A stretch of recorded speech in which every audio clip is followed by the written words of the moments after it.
This is the Insta360 X3, the successor to the Insta360 One X2. Insta360 removed one from the name to make it shorter and simpler to say. The X3 has a new, larger, half-inch sensor to improve video quality. The max 360 video resolution in frame rate is still limited to 5.7K 30 frames per second, and the option to record H.265 video has been removed. The following shots are recorded using the X3 and the Best 360 150cm aluminium selfie stick. As long as the selfie stick is thinner than the body of the 360 camera, then the selfie stick is automatically invisible. By pointing the selfie stick in different directions, you can create a variety of shots all by yourself without the need of a film crew. Time shift is probably my most favorite type of 360 shot because it's so dynamic and fun to watch. And the flower scope shot is a beautiful shot for the gram.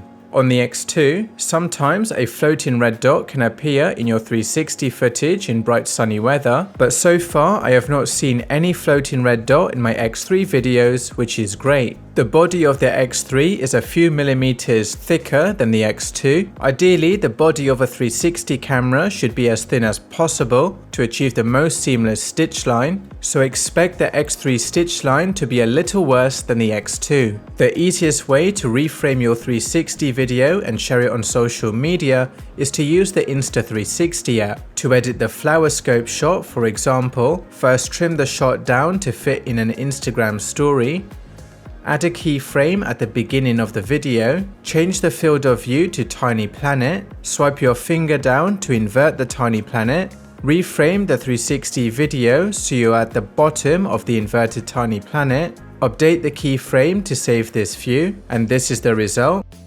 Tap export, and the shot will export to your phone album ready to upload onto social media. I highly recommend you get a flagship iPhone or Android phone which is no more than 2 years old to get the best experience out of the Insta360 app. All the X3 360 shots in this video was edited using Insta360 Studio on desktop. For this shot, I used the deep track feature to let the AI track myself and keep me in the center of the frame for the duration of the shot. Then I lowered the fisheye distortion for a more natural look. This is the easiest way to make a reframe selfie video from your 360 video. You can also record 360 video in 4K at 30 or 60 frames per second, but the 4K 50 frames per second option has been removed. The X3 can now record 5.7K Active HDR 360 video up to 30 frames per second. In this mode, the X3 will capture two exposures, one bright and one dark, merge the exposures together and provide as much detail as possible in the shadows and highlights. The X3 can now take 72 megapixel photos in standard photo mode. That's a photo resolution of 11,968 by 5,984. This is a big upgrade compared to the 18 megapixels on the One X2. However, HDR photo mode on the X3 is still limited to 18 megapixels. The X3 has a brand new video mode called Me Mode. In this mode, the X3 will automatically output a reframed 360 video from the camera with the invisible selfie stick effect, so you don't need to do any reframing in post. However, to achieve this effect, you need to fully extend the selfie stick and awkwardly hold the selfie stick at a 90-degree angle to see yourself in the shot. There is always a risk that you might cut yourself out from the shot if you do not hold the selfie stick in the correct position. In single lens mode, the X3 can now record standard video up to 4K 30 frames per second. This is a test of the 4K single lens mode, and I've put the audio on wind noise reduction. So this is what you would use for your typical vlogging situation. Now when you film in 4K, there is in-camera stabilization, but there's no 360 horizon lock. So if you do want in-camera stabilization and 360 horizon lock, you need to use a resolution of 2.7K or lower. So this is a side-by-side comparison of the single lens mode on the One X2 and X3. So on the One X2 I am filming in 1440p 30 frames per second, and on the X3 I am filming in 4K 30 frames per second. I'm going to move both cameras left and right so you can see the in-camera stabilization and 360 horizon lock kicking in. Both these cameras are set to wind noise reduction mode, so this should give you a good idea of what both cameras look and sound like. The X3 also has the ability to plug in an external microphone with a few additional accessories. So right now I have the Rode Wireless Go 2 connected to the Insta360 X3. For this setup you will need the X3 mic adapter and the Alanzi PT20. I set the gain on the Rode Wireless Go 2 to -24 dB and the external mic gain on the X3 to 0 dB.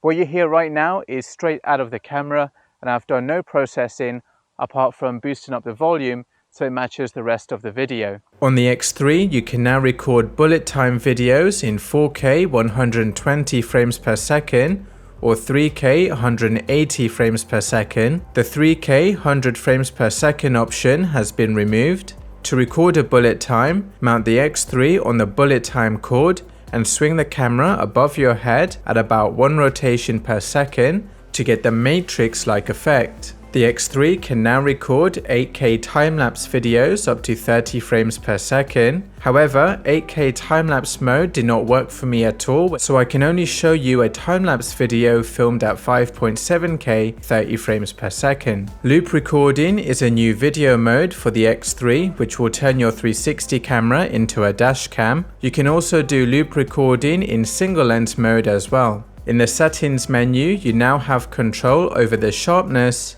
and the bitrate. The X3 body is rugged and waterproof up to 10 meters, just like the One X2. The side door has a new hinge door design which is much easier and simpler to take off and put it back on. There are 4 buttons on the X3 compared to 2 on the X2. The X3 has a quick menu shortcut button on the side to select your favorite preset mode and settings quickly. The X3 has a new, larger 2.29-inch touchscreen, and this makes things so much easier to preview your video and change your settings. The X3 battery has been upgraded to 1800 mAh from 1680 mAh on the One X2, and it will comfortably get you around 70 to 80 minutes of video. The last thing to know is that the X3 weighs 180 grams, compared to the One X2 which weighs 149 grams. Overall, the X3 is a small upgrade for 360 video enthusiasts. The video mode we use 99% of the time is still the same 5.7K resolution, but the larger sensor size does make the X3 footage look a little better, and for those of you who love 360 photography, you will enjoy the 72 megapixel photos. If you are looking for your first consumer 360 camera, then the Insta360 X3 is the perfect choice for beginners. I do believe Insta360 will improve the video quality and stitching results over time with firmware updates. The Insta360 X3 costs $449.99 in the USA and £459.99 in the UK. Using my affiliate link in the video description, you can also get a free selfie stick worth £15 with your order. A selfie stick and the X3 is the perfect combo to get started and capture amazing 360 shots. In this video, I used the Best 360 selfie stick, which comes with the Best 360 monopod. It's longer and more comfortable to hold.